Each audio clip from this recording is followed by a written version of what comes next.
स्वागत है आप सभी को मेरे इस नए वीडियो में। एकादशी व्रत करने के फ़ायदे। एकादशी व्रत हमें क्यों करना चाहिए, जानिए इंद्रेश महाराज जी के से। बने रहिए इस वीडियो में। वीडियो अगर अच्छी लगेगी तो प्लीज़ लाइक शेयर सब्सक्राइब करना मत भूलिएगा। रामदास बोढ़ाना ठाकुर जी से बोले, भगवान मुझे पीड़ा नहीं है, मुझे बहुत सुख मिलता है। भगवान बोले, तुमको पीड़ा नहीं, पर तुम्हारी पीड़ा हमको लगती है, इसलिए तुम मत आया करो। रामदास बोढ़ाना बोले इससे बढ़िया तो मेरे प्राण चले जाएं, मैं आपको देखे बगैर नहीं रह सकता। अगली एकादशी पर आप मेरे सामने नहीं होंगे तो मेरे तो प्राण ही चले जाएंगे। भगवान बोले, काम करें? बोले क्या? हम तुम्हारे साथ चलें, तुम्हारे गांव वहीं रह ले, तुम्हारे पास ही। एकादशी क्या तुम हर दिन हमको देख लिया करना।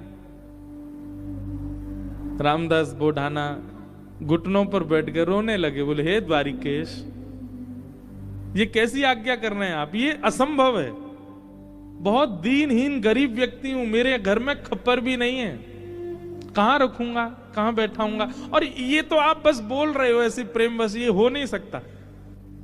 ठाकुर जी ने तुरंत अपनी पोटली दिखाई। बोले, हमने पहले तैयारी कर रखी है, देखो अपनी पोटली बांध रखी है, इसमें सारी पीतांबरी धरी हमारी, मुकुट वुकुट ये सब टिपारा विपारा सब धर के चल रहे हैं हम।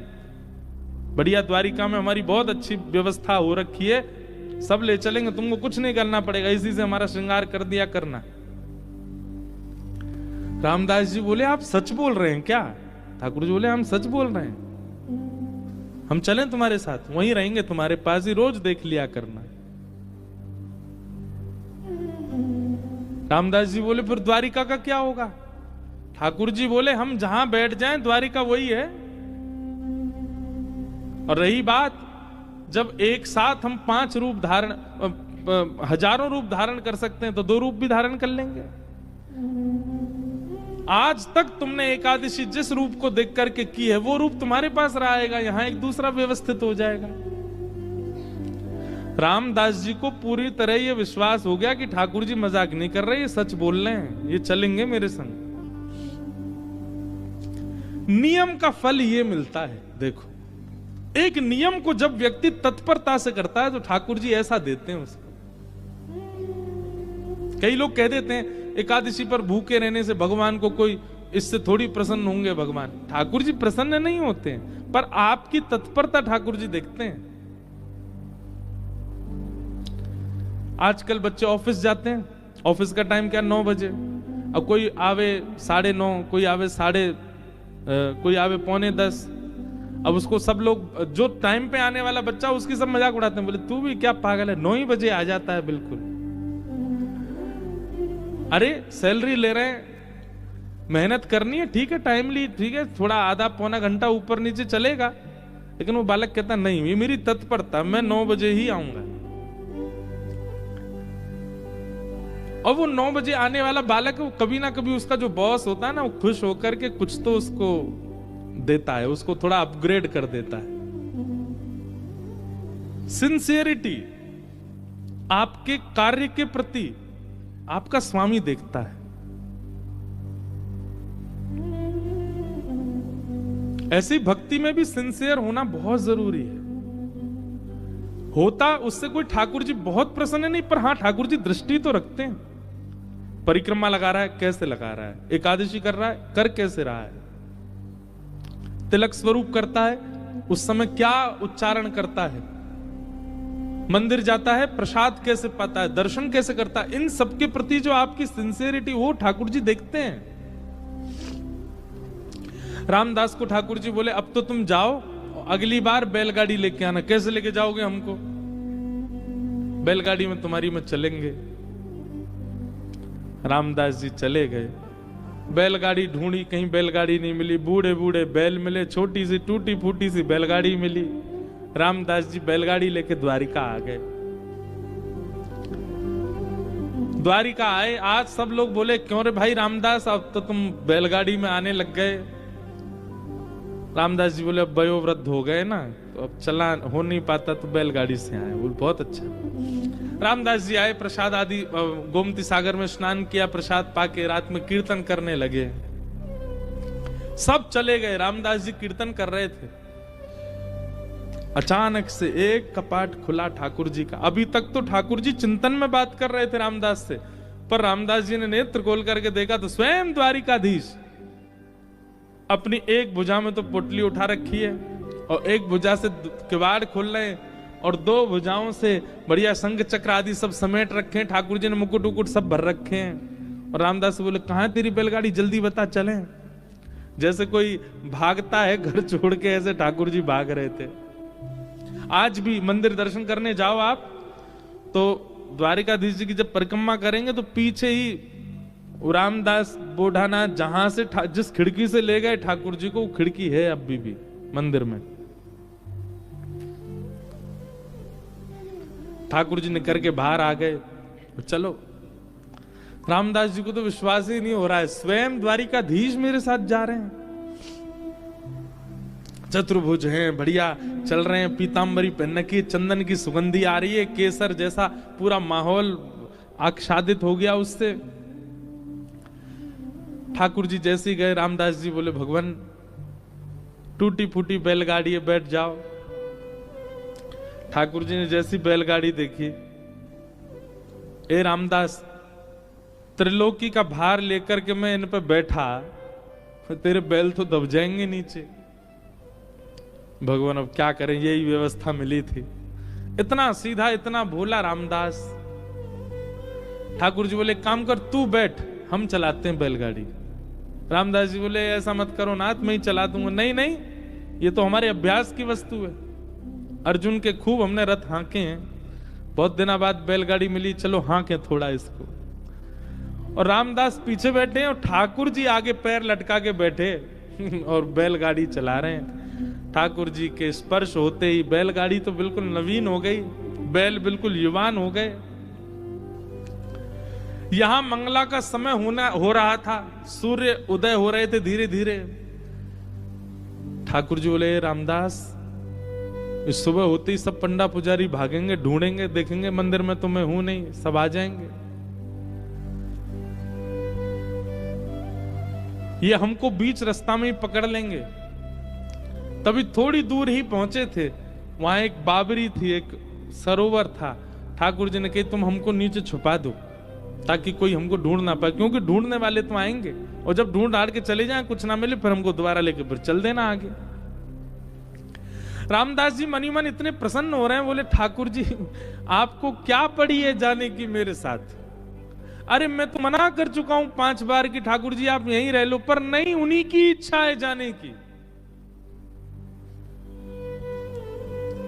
जब मन ऐसा भटकता है ना ठाकुर जी में, तब ठाकुर जी ऐसा करते हैं। आपके मना करने पे भी चल देंगे आपके साथ। हमारे लाल जी, गिरधर लाल जी,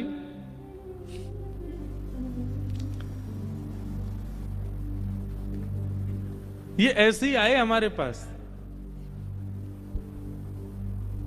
जब प्राप्त हुए थे ना, तो एक बार मैंने तो, अब बोलने में अटपटा लगता है, पर एक बार मैंने तो यही कहा कि मुझे तो श्रृंगार आता नहीं, मुझे सेवा आती नहीं, कैसे करूंगा, कैसे संभालूंगा, कैसे इनकी नथ बेसर धराऊंगा, कैसे इनके नेत्र श्रृंगार, कैसे मुकुट पाक कैसे बनाऊंगा।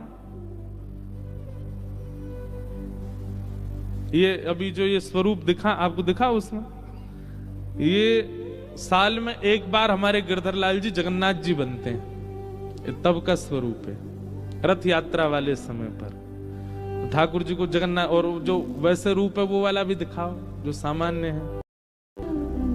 सामान्य सबने देखे ही हैं, श्रीनाथ जी के रूप में हमारे लाल जी हैं, और नेक्स्ट से हैं छोटे से, पर ये आए स्वयं, और ये स्वयं ही आते हैं, आप नहीं लेते हैं।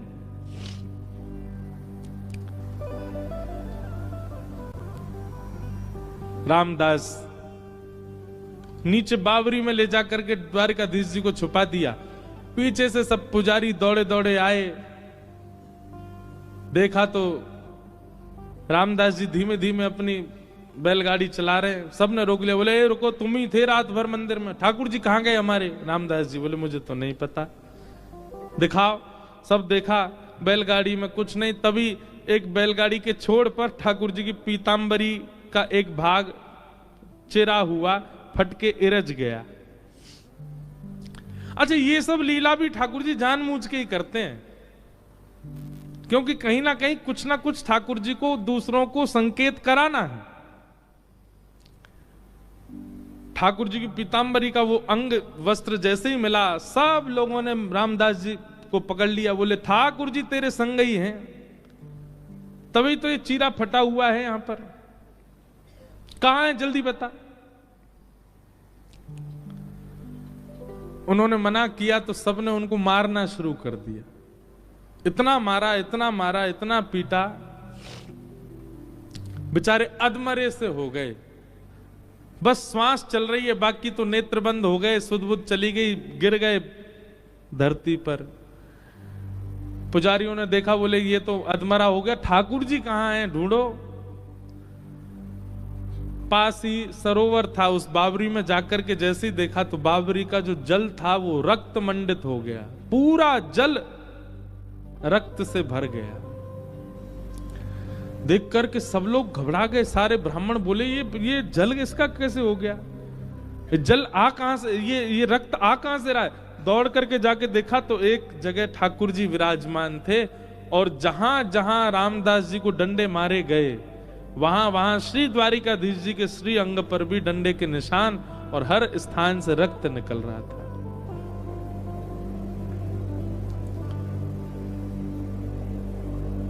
सब पुजारी जी चरणों में गिर गए, सब ब्राह्मण देवता बोले भगवान ये क्या हो गया, बोले ये क्या हो गया, मेरे भक्त को मारते हो, मेरी इतनी आराधना करी, मेरी इतनी सेवा करी, इतना अर्चन किया, उसके बाद भी ये नहीं समझ पाए कि मेरे भक्त और मुझ में कोई अंतर नहीं है। सब क्षमा याचना करने लगे। ठाकुर जी बोले अब कुछ नहीं होगा, अब तो हम रामदास के साथ ही जाएंगे और वहीं रहेंगे। और ठाकुर जी सब देखते रह गए, लेकिन रामदास जी के साथ में ऊपर आए ठाकुर जी, और आकर के रामदास जी को जैसे हृदय से लगाया, सारे घाव ठीक हो गए, और कहा ले चलो हमको। ठाकुर जी गए सीधे और डाकोर जी में जाकर के रामदास जी के यहाँ विराजमान हो गए, और उनका नाम पड़ा रणछोड़ राय भगवान। बोलो रणछोड़ राय भगवान की।